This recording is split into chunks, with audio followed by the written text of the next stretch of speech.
दोस्तों, क्या आपको याद है वो दौर जब 150 से 200 रुपए में हर महीने अनलिमिटेड बातें करते थे और जितना मर्जी उतना डेटा उड़ाते थे। लेकिन आज स्थिति यह है कि मोबाइल में सिर्फ सिम कार्ड चालू रखने के लिए भी हमें हर महीने 200 रुपये से ज़्यादा चुकाना पड़ रहा है। इंटरनेट पर आजकल यह पोस्ट बहुत तेजी से वायरल हो रहा है कि एयरटेल ने 299, 319, 579 वाले अपने सारे सस्ते और पॉपुलर प्लान बंद कर दिए हैं। हालांकि सच्चाई यह है कि प्लान्स बंद नहीं हुए, बल्कि इनके दाम इतने बढ़ा दिए गए हैं कि ये अब आम इंसान की पहुंच से दूर होते जा रहे हैं।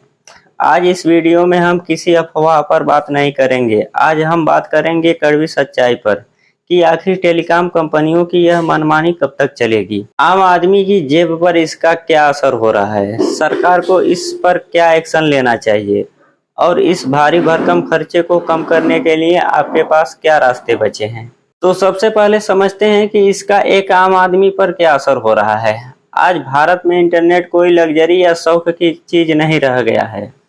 यह एक रोटी, कपड़ा और मकान जैसी एक बुनियादी जरूरत बन चुका है। जैसे एक सब्जी वाला यूपीआई से पेमेंट लेने के लिए इंटरनेट का इस्तेमाल करता है और एक छात्र यूट्यूब या ऑनलाइन क्लास से पढ़ाई करने के लिए इस पर निर्भर है, या एक डिलीवरी बॉय बिना जीपीएस और इंटरनेट के एक कदम भी नहीं चल सकता है।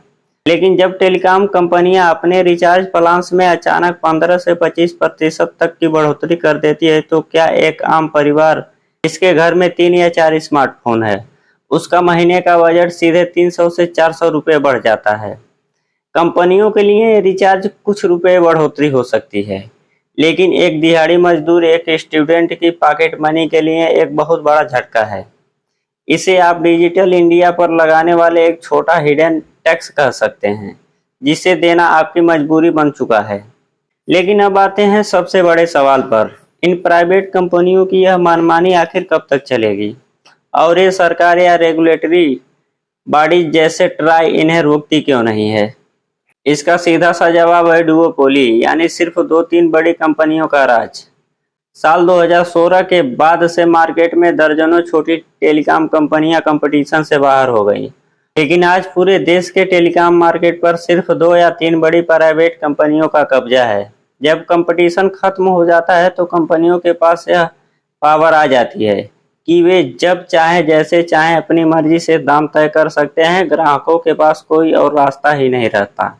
कंपनियां तर्क देती है कि उन्होंने 5G नेटवर्क लगाने के लिए हजारों करोड़ रुपए खर्च किए हैं, इसलिए उन्हें प्रति यूजर अपनी कमाई बढ़ानी होती है। लेकिन चौंकाने वाली बात यह है कि कंपनियां हर तिमाही हजारों करोड़ रुपए का शुद्ध मुनाफा, नेट प्रॉफिट कमा रही है, फिर भी सारा वित्तीय बोझ जनता के कंधों पर क्यों डाला जा रहा है। तो क्या देश की 140 करोड़ की आबादी इन कंपनियों के सामने पूरी तरह बेबस है? क्या आम जनता को इसके खिलाफ आवाज उठानी चाहिए और इसके लिए सरकार को भी आगे आना होगा। लेकिन इसमें आम जनता को करना क्या चाहिए? लोकतंत्र में सबसे बड़ी ताकत ग्राहक यानी आपकी और हमारी होती है। कंपनियों को असली झटका तब लगता है जब उनके ग्राहक कम होने लगे और देश के करोड़ों यूजर्स महंगे प्लान्स का विरोध करने के लिए अपने सेकेंडरी सिम कार्ड को बंद कर दें या सरकारी ऑपरेटर बीएसएनएल पर पोर्ट कराना शुरू कर दें। तो इन प्राइवेट कंपनियों के पैर डगमगा जाएंगे। जब इनका यूजर बेस घटेगा तो इन्हें मजबूरन अपने दाम कम करने पड़ेंगे। लेकिन इसमें सरकार और ट्राई को क्या कदम उठाना चाहिए? पहली बात, टैरिफ की ऊपरी सीमा, प्राइस कैपिंग तय हो। जैसे सरकार जरूरी दवाएं या हवाई सफर के किराए की एक ऊपरी सीमा तय करती है, ठीक वैसे ही मोबाइल डेटा और कॉलिंग की भी एक प्राइस कैपिंग होनी चाहिए, ताकि आम आदमी का शोषण ना हो। दूसरी, बीएसएनएल को पूरी तरह से खड़ा करना। प्राइवेट कंपनियों की मनमानी को रोकने के लिए सबसे अचूक इलाज है सरकारी कंपनी बीएसएनएल को मजबूत करना। सरकार को बीएसएनएल के 4G और 5G नेटवर्क को और तेजी से देश भर में फैलाना चाहिए। जब मार्केट में एक सरकारी और सस्ता विकल्प मौजूद होगा तो प्राइवेट कंपनियां ग्राहक को खोने के डर से कभी भी अपनी मनमानी से दाम नहीं बढ़ा पाएगी। तीसरा, मिनिमम रिचार्ज का खेल बंद हो। सिर्फ सिम कार्ड एक्टिव रखने या इनकमिंग कॉल चालू रखने के लिए जबरन हर महीने पैसे वसूलना बंद होना चाहिए। गरीब आदमी से कम इनकमिंग की सुविधा तो नहीं छीनी जानी चाहिए। जब तक सरकार कोई कड़ा कदम नहीं उठाती, तब तक एक स्मार्ट ग्राहक बनकर आप आज से ही ये 3 कदम उठाकर अपने पैसे बचा सकते हैं। पहला, लंबी वैलिडिटी वाले प्लान्स। अगर आप हर महीने छोटा रिचार्ज कराते हैं तो उसकी तुलना में सालाना प्लान या 84 दिन वाले प्लान्स को कैलकुलेट करें। लंबे समय वाले प्लान्स में प्रतिदिन का खर्चा 15 से 20% तक कम बैठता है। और दूसरा, बीएसएनएल का विकल्प। अगर आपके इलाके में बीएसएनएल का नेटवर्क अच्छा है तो अपने एक्स्ट्रा सिम को बीएसएनएल में पोर्ट करा लें। इसके रिचार्ज प्लान आज भी बेहद किफायती और कम हैं। तीसरा, घर में वाईफाई। अगर आपके घर में 3 या 4 लोग हैं और सब अलग अलग डेटा रिचार्ज कराते हैं तो उसकी जगह घर में एक वाईफाई कनेक्शन लगवा लें। वाईफाई पर अनलिमिटेड डाटा मिलता है, जिससे आप अपने सभी मोबाइल में सबसे सस्ता वाला कॉलिंग पैक रखकर बहुत सारे पैसे बचा सकते हैं।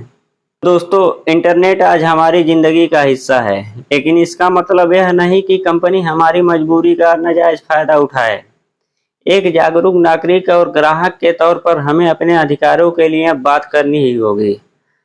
आप इस रिचार्ज की महंगाई के बारे में क्या सोचते हैं? क्या सरकार को इस पर दखल देना चाहिए? कमेंट बॉक्स में अपनी राय जरूर बताएं।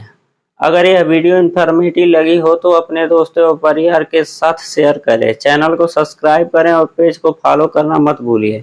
मिलते हैं अगले वीडियो में, तब तक के लिए जय हिंद, जय भारत।